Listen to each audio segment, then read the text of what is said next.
के भादो मा तोला बैठा रे यीशु के भादो मा तोला बैठा रे आए देवा मोर दुआर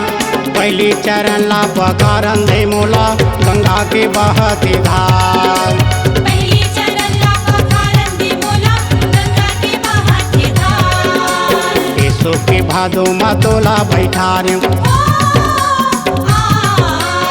यीशु के भादो मा तोला बैठा रे आए देवा मोर दुआर पहली चरण ला पकारन दे मोला गंगा के बहती धार पहली चरण ला पकारन दे मोला गंगा के बहती धार मोला शरण मा ले लेगा अपन भगत बना लेना हमला शरण में ले लेगा अपन भगत बना लेना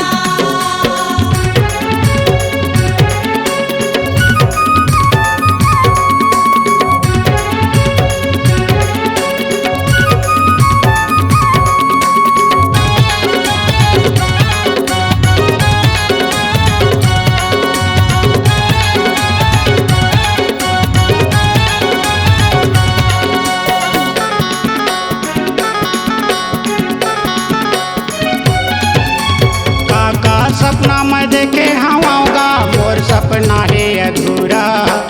तोर बिना मोर काम नहीं होवे आज तक कर दे जी पूरा तोर बिना हमर काम नहीं होवे आज तक कर दे जी पूरा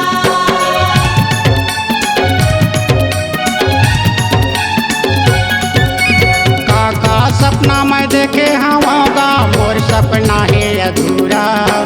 तोर बिना मोर काम नहीं हुए आज तक कर दे जी पूरा तोर बिना हमर काम नहीं होवे आज तक कर दे जी पूरा मोला दे देते ज्ञान गा मोला दे देते ज्ञान गा हमला दे देते ज्ञान गा हमला दे देते ज्ञान गा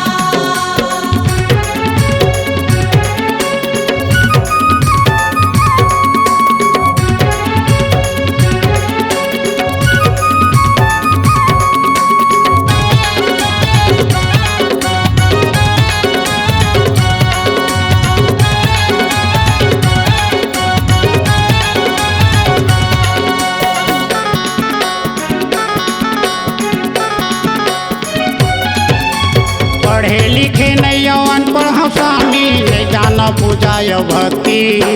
पिता महादेव के लाला गजानन दे देना मोला ते शक्ति पिता महादेव के लाला गजानन दे देना हमला ते शक्ति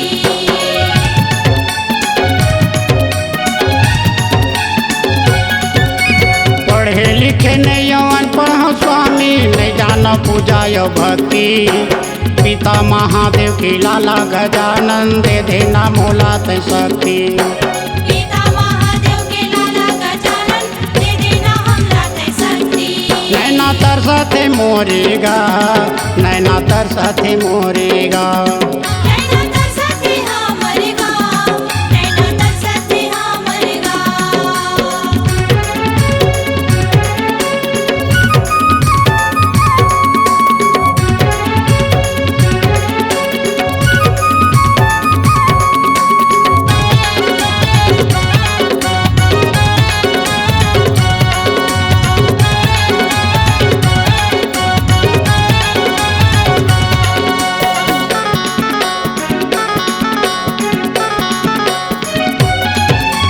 संगी जमुरिया सब मिलके आए हैं गाए बरतुरी भजन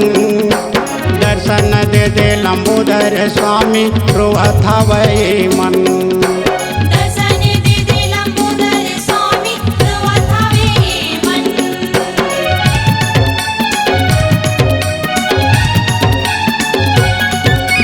संगी जमुरिया सब मिलके आए हैं गाए बरतुरी भजन दर्शन दे दे लंबोदर स्वामी रोहत हवै मन दर्शन दे दे लंबोदर स्वामी रोवत हवे मन मोला भक्ति दे चरण के गा मोला भक्ति दे चरण के गा हमला भक्ति दे चरण के गा हमला भक्ति दे चरण के गा यीशु के भादो मा तोला बैठा रे ऐसो के भादो मतोला बैठारी आए देवा मोर दुआर पहली चरण ला पखारन दे मोला गंगा के बहती धार पहली चरण ला पखारन दे मोला गंगा के बहती धार मोला शरण मा ले लेगा अपन भगत बना लेना हमला शरण में ले लेगा अपन भगत बना लेना हमला शरण में ले लेगा अपन भगत बना लेना हमला शरण में ले लेगा अपन भगत बना लेना हमला शरण में ले लेगा अपन भगत बना लेना C-Log Digital Recording Studio, Cordoba. Contact number 99071192215.